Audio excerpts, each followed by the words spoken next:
So in the memos, a handful of you asked about the concept of religiosity, and I thought that'd be a good thing to start with. Religiosity is the degree to which a person practices their religion, or sort of how devout they are.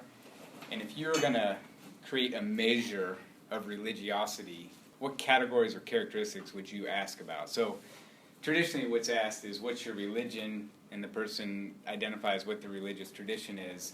But if we really want to know, well, if you are Muslim, how devout of a Muslim are, what's your level of religiosity, or any religion, whatever the religion is, how would you measure a person's devoutness or religiosity? So what questions would you ask them on a survey? How many hours a week do you spend thinking about it? Okay, so contemplation. What other things? How many times a week do you actually practice the religion in the place of worship? Okay, so worship service attendance. You're pretty ambitious in saying how many times a week. I would probably say how many times in a year, but... Yeah, I guess. It's true. What other characteristics? Like if you volunteer at all in an organization. Like a faith-based volunteering? Mm-hmm. Okay. What other things would you put on? Yeah. Maybe how many percentage of your friends are of the same religion? Okay. Yeah. So your friendship network. Yeah. That's a good one. Any other things? Could we say how much money do you give to the religion? Money. How long it's been a tradition in your family? Okay, so how many generations? How often do you pray? How often do you read the religious text or scripture of your religion? So in a sense, you covered a lot of them, and if we asked a question like this to everyone, we could get a much better sense of the range of religiosity versus just asking what's your religion and the person says Christian. A large percentage of the U.S. population would identify as Christian, but then if you ask these questions like what proportion of your friends identify as Christian, do you pray, how often do you do faith-based volunteering, how much money do you give in a year, that would give some signal of the level of religiosity or how devout a person is. Some of you asked the question about secularization and what is that, and secularization is related to this, and it's related to the larger picture of religion in society and in the workplace. And the basic theory of secularization was that as societies or countries become more developed and more modern, religion will disappear, or the presence of religion will become diminished. And it's the idea was that as we become more enlightened, the things of religion, like sort of the superstition or the belief in the supernatural, will subside. And a lot of it was based on looking at the countries in Europe, where Europe was part of the Enlightenment revolution, and a byproduct of that was that religion was on the decline. The problem with secularization theory was the stubborn persistence of religion in the U.S. So religion has continued to be a dominant presence in the U.S., much more so than in Europe. And yet the U.S. is one of the most developed, advanced countries in the world. And so then the question is, how can a society that's so advanced and so developed still believe in religion and pursue religion and believe in the supernatural? Like it basically undermined the whole secularization theory. And then this alternative way of looking at secularization theory, which I actually feel gives a much better picture of it. And so rather than secularization being a decline in religion, like a disappearing of religion, described as a decline in religious authority. So if you think about this in your own life, that how much authority does religion or religious teachings have in your life? And you can look at it both at an individual level and at a societal or institutional level. So let's say 150 years ago, religion had much greater authority in society. Like people at the top of the social hierarchy, or the people who were the wisest ones in the community, the ones that you went to for advice, was the local priest or minister.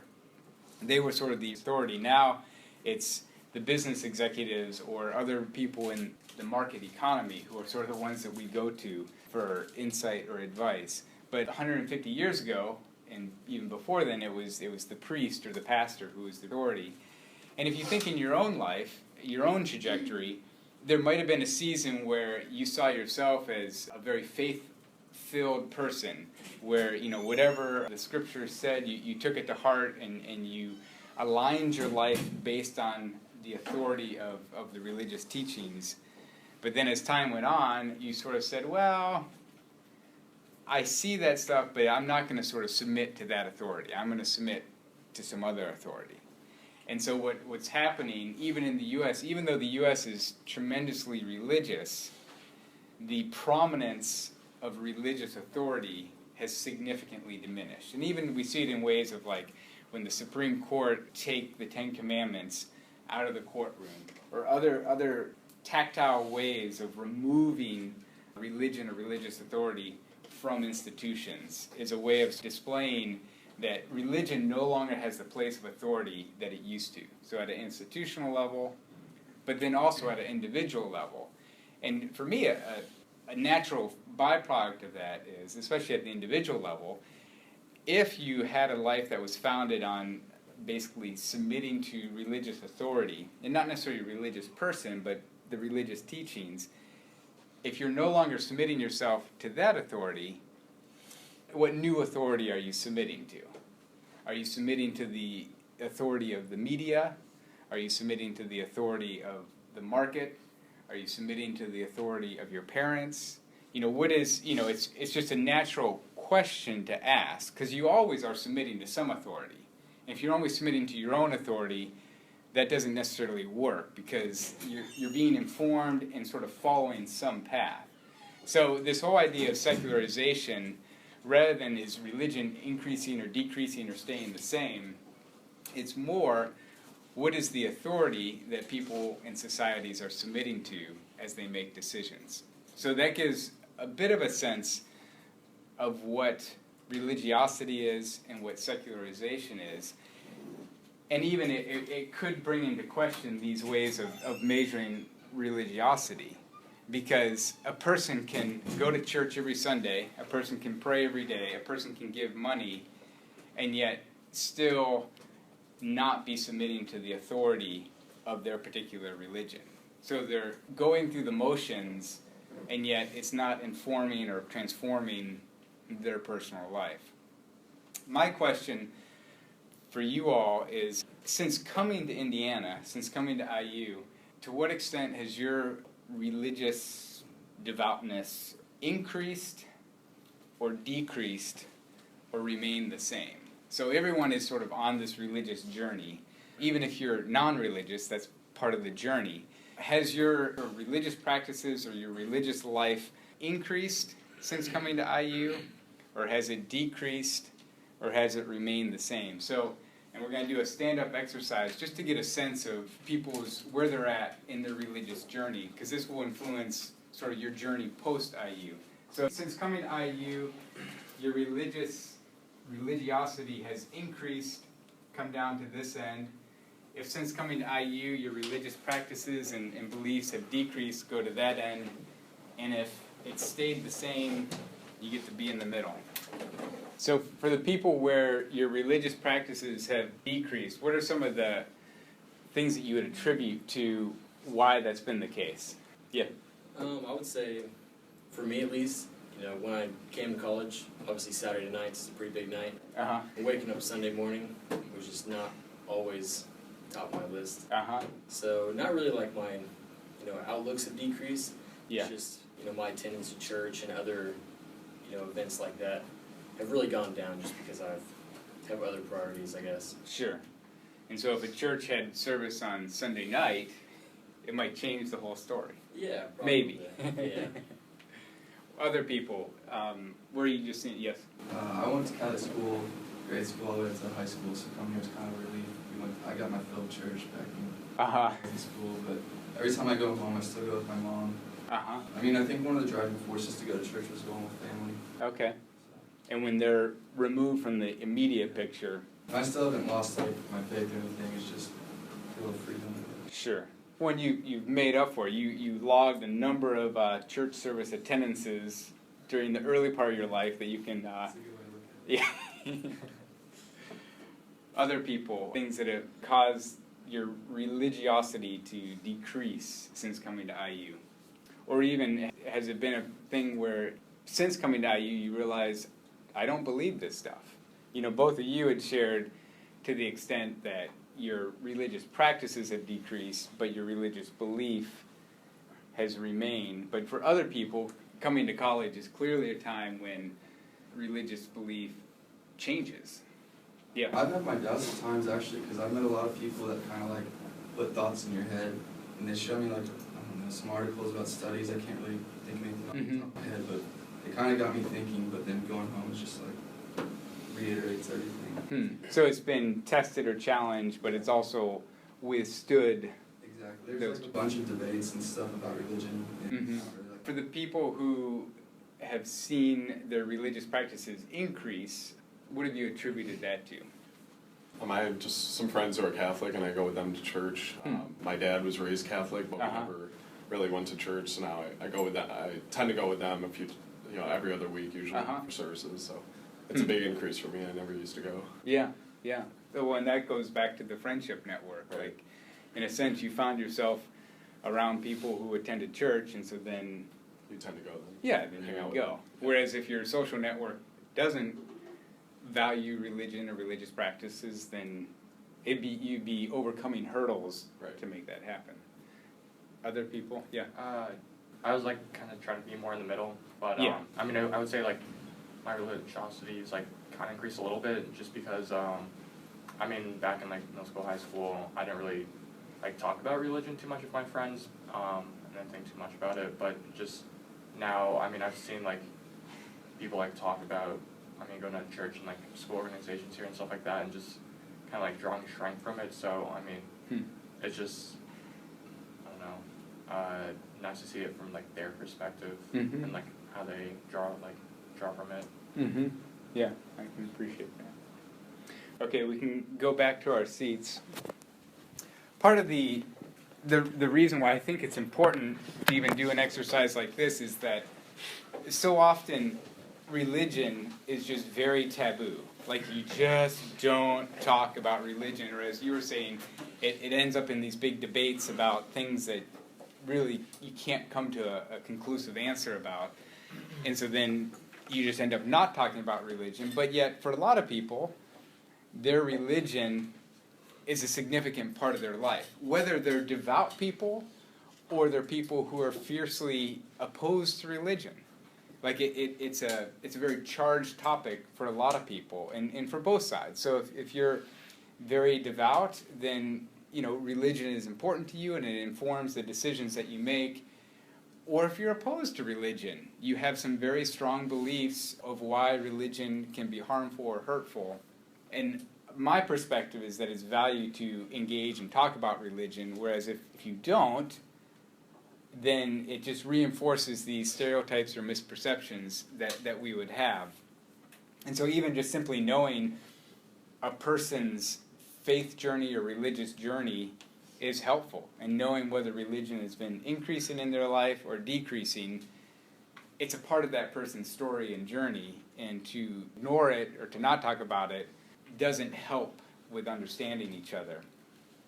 An interesting thing, we talked Tuesday a lot about the uniqueness of religion in America, and I think it's helpful to think about religion around the world. And one of the concepts that in the U.S. was avoided was this idea of a state religion, where the state dictates this is going to be the official religion of the state and of the country, and everyone who's a citizen must be of that religion. And so the most probably significant example was the Roman Empire, when Constantine established Christianity as the state religion. And basically that became the official religion, and some would say that actually hurt Christianity as a religion when it was mandated and forced on people versus voluntarily chosen. But it actually became a common practice that you have certain states that would say, countries that would say Catholicism is the official state religion, or different societies, different branches of Protestantism would be the state religion. And so then you had this history of people in communities or localities who were Catholic because the leader was Catholic and declared a Catholic state, but then a war broke out and a new leader came in who was Protestant, and so then the people would have to convert to Protestantism. And so there's just this sort of swinging back and forth where it became a very highly politicized aspect versus a personal pursuit. And you also have the Crusades. So it wasn't just within Christianity, but then you have Christian rulers taking over Muslim countries and declaring them to be Christian, and a lot of bloodshed occurred as a result of that with the Crusades, and you have things like the Inquisition. So throughout history, the combining of church and state, or the politicization of religion, led to a lot of death and led to undermining, sort of, I'll say, the spirit of religious pursuits. And even in contemporary society, we have like the Soviet Union, where for multiple generations, 2 or 3 generations, for a large swath of the world, religion was outlawed. So under the Soviet Union and under communist rule, one of the core principles is that there is no God, and that religion and religious practices and submitting to religious authority is outlawed. And so if you think of people, not only in Russia, but all the countries in the Soviet Union, a lot of whom were either Russian Orthodox or Muslim or other faith traditions, basically all of the places of worship were shut down, were closed, and people were banned from going there. Not only going to it in a corporate setting, but also individual practice of it was more or less banned. And so it's fascinating for me when you take an entire society and you basically say no religion. What was interesting, though, with the fall of the Soviet Union was a lot of bubbling up of religious leaders and fighting against the Soviet Union. So in Poland and other countries where they overthrew the communist rule, a lot of it was driven by religious social movements. And even in today in China, religion is technically outlawed as well, or at least anything outside of the officially sanctioned churches. So in China, if you want to run a church, you need to be listed on a registry of officially accepted churches, and every other church that exists is operating illegally. But what's happening in China is fascinating. You have all these underground churches that are under the radar, that are home churches that are sort of done in secret, and religion is actually thriving in China, even though officially, legally, you can't practice formal religion in China. So if we think about the context of the U.S. being very unique and that there's tremendous religious freedom, it's not necessarily always going to lead to greater religiosity. It's actually in places where it's suppressed or persecuted that religion thrives. But I think it is helpful to kind of know that what we have in the U.S. is unique, and that in other parts of the world it's very different. Another interesting thing is in a lot of countries in Africa where it's Christian nations, they tend to be much, much more conservative than the churches in the U.S. or Europe. And so you have the Episcopal Church in the U.S., and its sister affiliate is the Anglican Church. And the Anglican Church in many countries in Africa is very, very conservative in their outlook. And so the Episcopal Church here is open to homosexuals, but the Anglican Church in most parts of the world is opposed to homosexuality. And so then, religion doesn't know state borders or country boundaries. And so if you're a leader of a religious organization and half of your constituents are pro-homosexuality and the other ones in other countries are opposed to it, what do? Do you sort of impose your religious beliefs on the people in different countries in Africa to say, oh, you need to get on board and be open and accepting to homosexuals, or do you let them run their course? Do you let them self-govern how they're going to run their religion? So it's, we think in the U.S. it's complicated, but then if you look at a global scale, it's even more complicated. But I want to bring this back to the U.S. and in the workplace, and we have a great example in Indiana with the Religious Freedom Restoration Act and its implications for Indiana. And we're going to look at a video that goes in and explains it from the religious perspective, whereas 2 weeks ago we looked at it from the perspective of sexual orientation. Now we're going to look at it from the perspective of religious organizations. Indiana is currently in the midst of a national uproar over its Religious Freedom Restoration Act. Major state politicians, LGBT groups, and tech companies have all spoken out against the bill, saying that it will lead to discriminations against gays and lesbians in the name of religion. So what's going on? How much religious freedom do we have in the United States, and does this bill protect that, or is it just discriminatory? So, First Amendment things first. American citizens are guaranteed freedom of religion, expression, assembly, and the right to petition. That is at the core of this entire country's political system. But over the years, asterisks have been added to this principle, like you don't have the freedom to yell fire in a crowded theater. And in terms of religious freedom, after a landmark 1878 Supreme Court case, the Chief Justice declared that you can't express your religion at the cost of social duties and good order. Okay, so human sacrifices are out, but what about refusing to work on Saturdays because it's against your religion, or choosing to withdraw your children from school due to religious conflicts? A number of Supreme Court cases in the last century focused on narrowing that gray area of legally acceptable religious freedoms. Many cases hinged on something called compelling interest. This means that if the government doesn't have a strong constitutional reason to protect the public's interests, then any interference in individuals' religious practices could be deemed unconstitutional. The 1993 Federal Religious Freedom Restoration Act reflected this sentiment. It was passed following 2 lawsuits publicly considered to unnecessarily violate the religious rights of Native Americans. It said that even though a law is religiously neutral, it can still have a negative effect or burden on religious practices. So the RFRA clarified that a law may only constitutionally burden one's religious practices when doing so both advances a compelling government interest and there is no less restrictive way to do so. However, the law did provide legal standing for unintended forms of discrimination. Take, for instance, the Hobby Lobby Supreme Court case from 2014, wherein a company refused to offer their employees birth control on religious grounds. Based on their argument that corporations can be considered people due to an earlier Supreme Court ruling, the government wasn't allowed to significantly burden the company's religious practices and then upheld the refusal. Similarly, Indiana's recent passage of their own Religious Freedom Restoration Act has been especially incendiary for the fear that it could allow businesses the right to discriminate against gay people in the face of a looming landmark Supreme Court decision regarding same-sex marriage. So, let's get down to it. Is Indiana's new Religious Freedom Act discriminatory? Experts say yes, it is. In its current form, the law could be used to discriminate on the basis of religious freedom.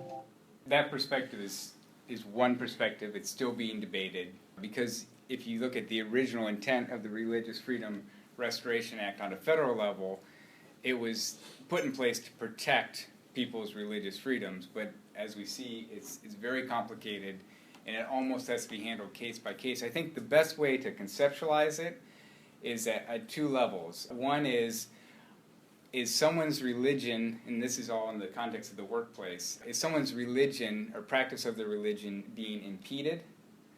In the sense, are they being inhibited from practicing their religion in some significant way? And then the other flip side of it is someone being imposed upon by religion. So it's that narrow line of a person being able to practice their religion without being impeded, but also a person to be able to be in the workplace without being imposed upon in their religion. And it's somewhat subjective where you would draw that line. But some of the ways in which it manifests itself, like probably the most practical example is with regard to clothing. So certain religions have edicts of the type of clothing that one is supposed to wear. So you think of Sikhs who have the head garment, and this came up a case with the military that someone who is Sikh, a practicing Sikh, couldn't wear the U.S. military uniform in its current form because of their headscarf. And so then the question was the requirement to wear the military uniform impeding that person from practicing their religion? And so, and it also would come up in other workplaces, like women who wear a hijab. There's certain industries where they would say, oh, you can't wear that if you're going to be a customer service representative. If you're going to be a frontline person, we don't want you wearing that. And she would say, well, why not? And if they don't have a compelling reason, and that's where it's this compelling interest. Like if there's something compelling, if there is no compelling interest to protect the safety of the public, then you should allow the religious practice to continue on. So with Sikhs, another one is, part of the thing is to carry a sword or a dagger. Now, then it came up in the airport when the person who had his Sikh, the full garment on and had the dagger, it was not allowed because there was compelling interest that would be a threat to the safety of the public. Not necessarily that the Sikh person was going to use the sword or the dagger, but that to have that in the presence on an airplane was compelling enough reason that it could threaten the safety of the public. But other things would be religious holidays. Should you make accommodations for people to have a day off for a religious holiday or religious practices? Also religious beliefs. The example of a person put in their cubicle or in their office statements, Bible verses or other statements about the religious beliefs. So it's the question in the workplace basically comes down to the workplace has an obligation to make reasonable accommodations to the employees to freely exercise their religion without impediments. On the flip side, the workplace or organization is not required to do something that's going to cause undue hardships to the organization.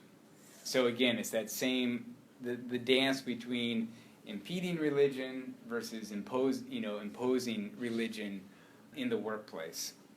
A thing that I find interesting in the U.S., and that you don't necessarily know about, but it bubbles up every so often, is that the number of organizations in the U.S. that are faith-based private sector organizations. So one, it isn't the private sector, it's a nonprofit, is the YMCA, the Young Men's Christian Association.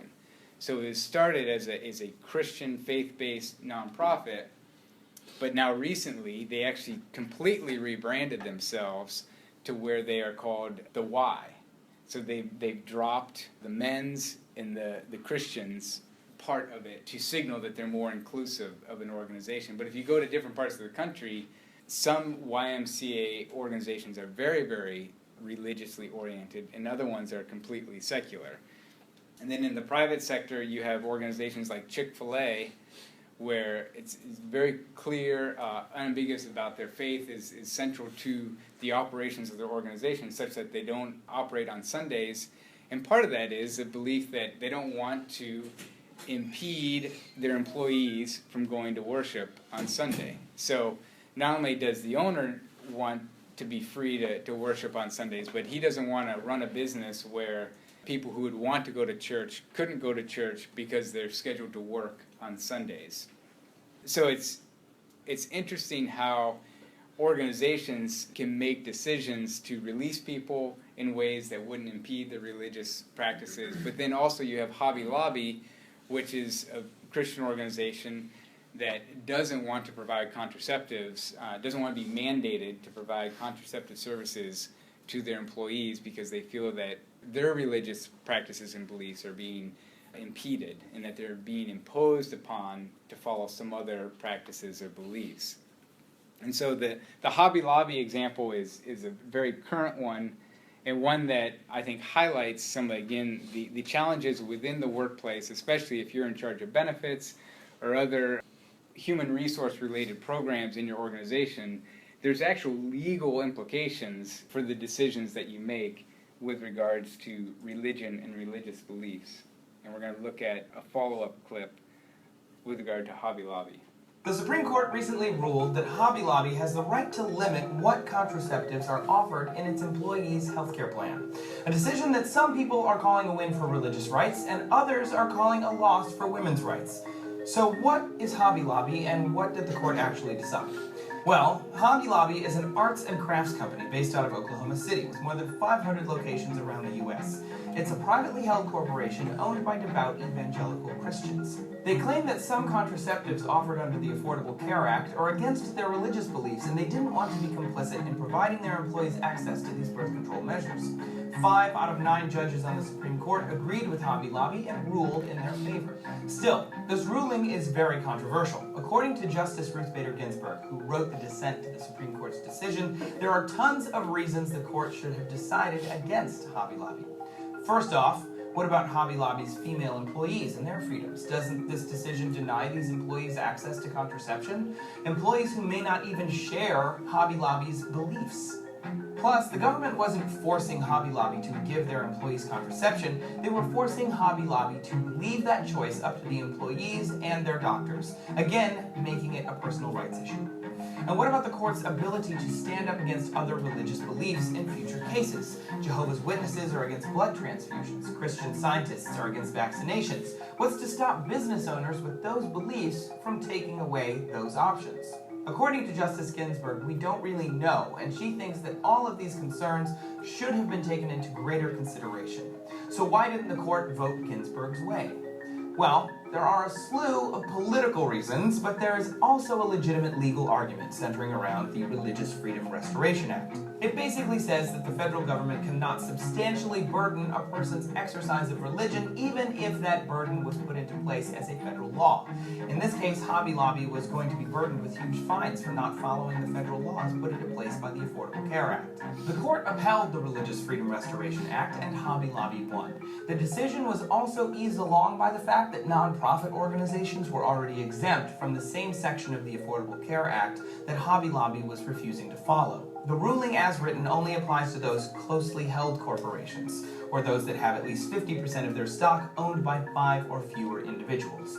And it is limited to the contraceptives in question and does not extend to those other laws or religious beliefs. Sorry, Jehovah's Witnesses, your beliefs on blood transfusions aren't going to be considered for some reason. Still, critics have questions. Why didn't the court look into the validity of Hobby Lobby's claims that the contraceptives in question were against their religious beliefs? Is the morning after pill technically abortion? Why didn't the court reopen the question of corporate personhood? If corporations can be people, can they be religious people? Why didn't they look at how this affects the rights of women? Are employers qualified to speak to issues of women's health? And should religious groups be allowed to dictate what healthcare women can and cannot have access to?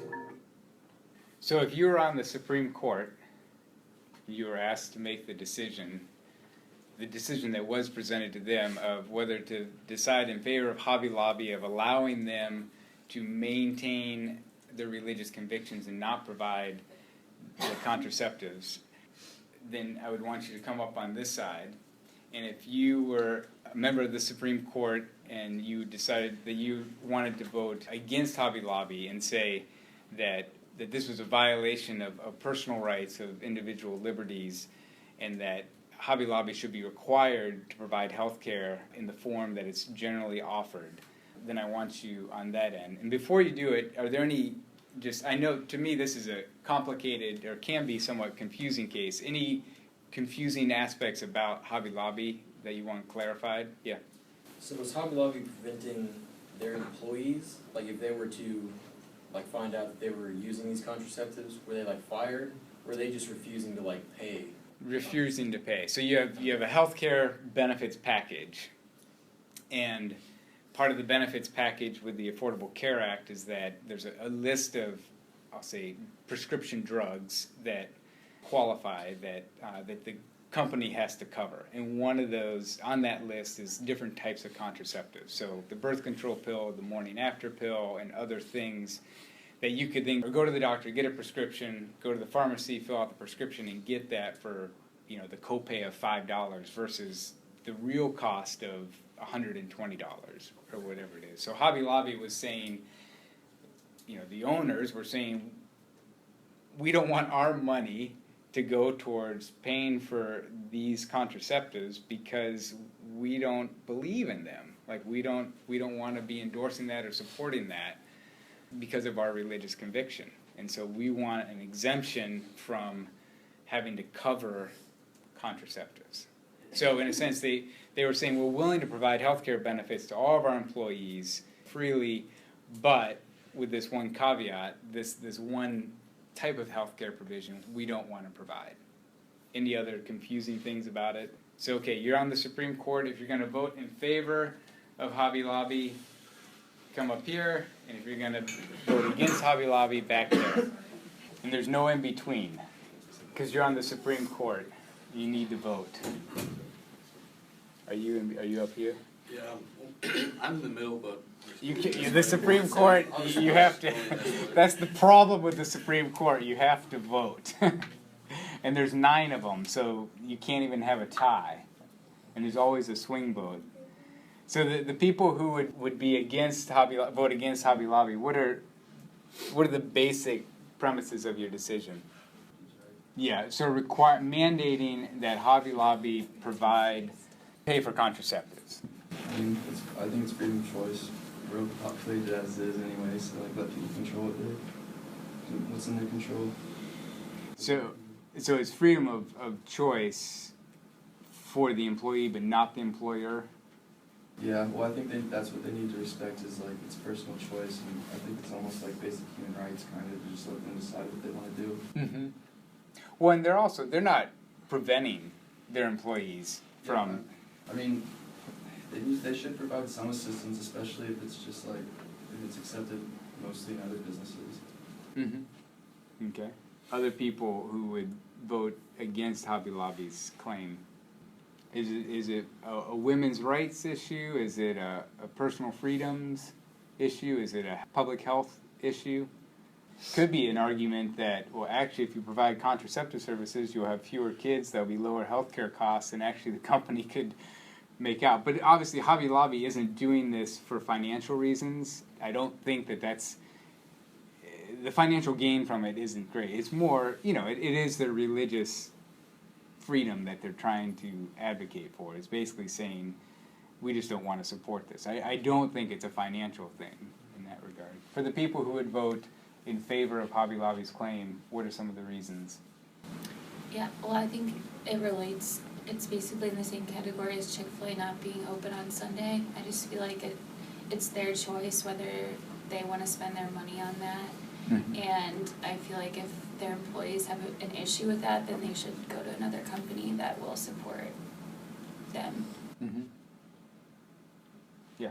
I would say it's justified because, like, basically the company's just saying, okay, these are our religious rights. You have your own problem that's going on, and you're trying to bring your problem and affect, like, our religious, like, freedom rights. And we don't really want to deal with that. We're not saying we don't want to pay for it. You can go ahead and like get it yourself, but we don't want to pay for it, so I think that's justified. Mm-hmm. So it's more that the government shouldn't require corporations to pay for certain.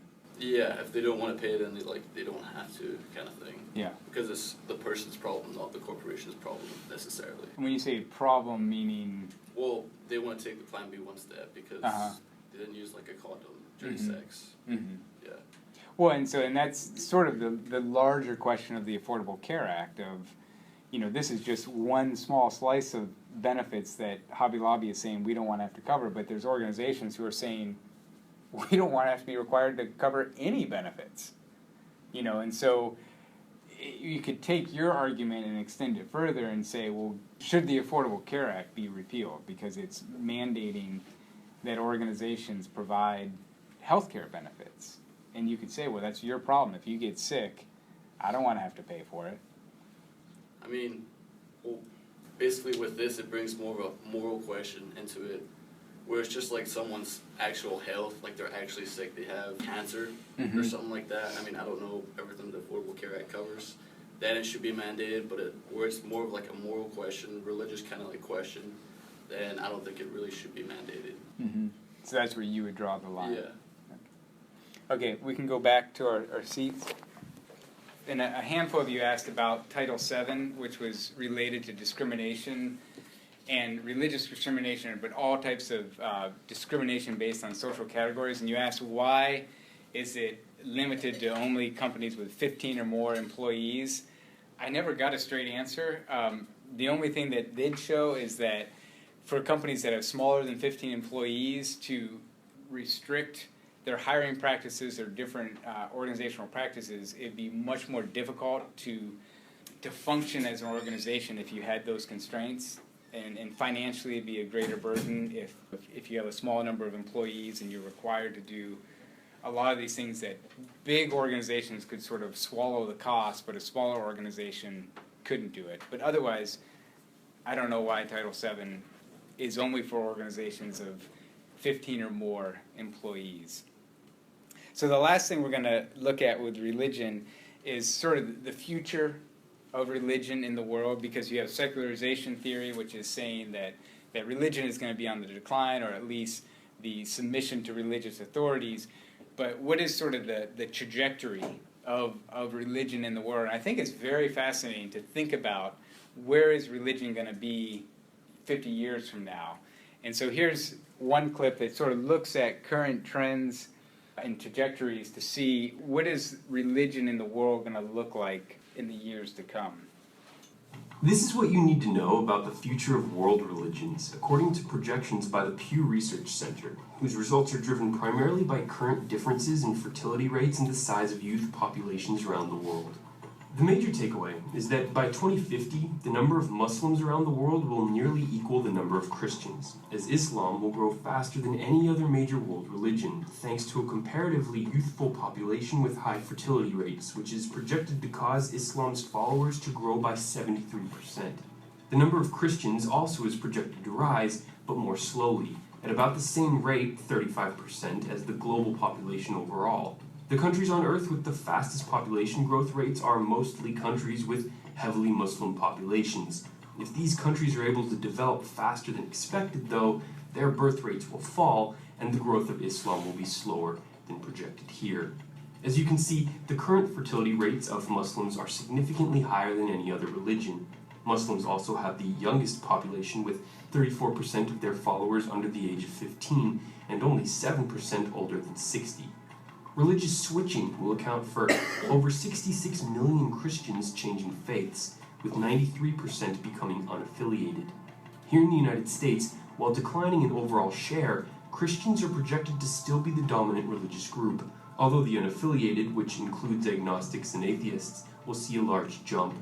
Even though the number of religiously unaffiliated people will increase by nearly 10% over the next 3.5 decades, its share of the global population will actually slip by more than 3%.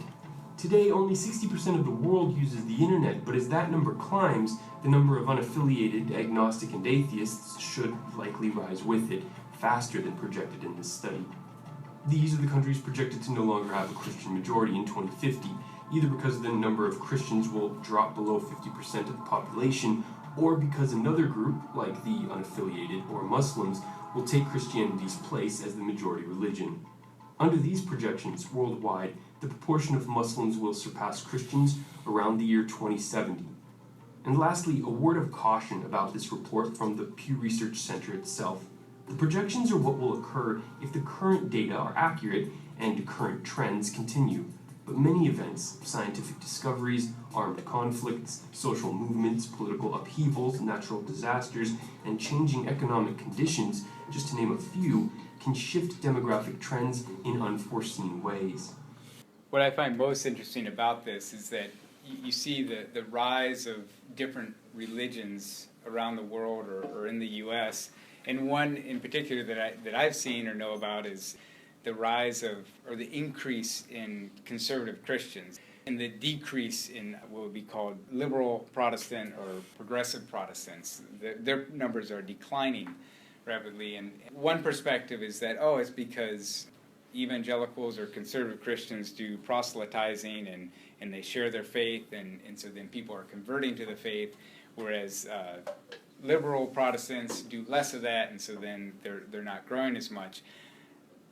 But another argument, which seems to be actually more valid, is one related to fertility. So conservative Christians have higher fertility rates. They have more kids.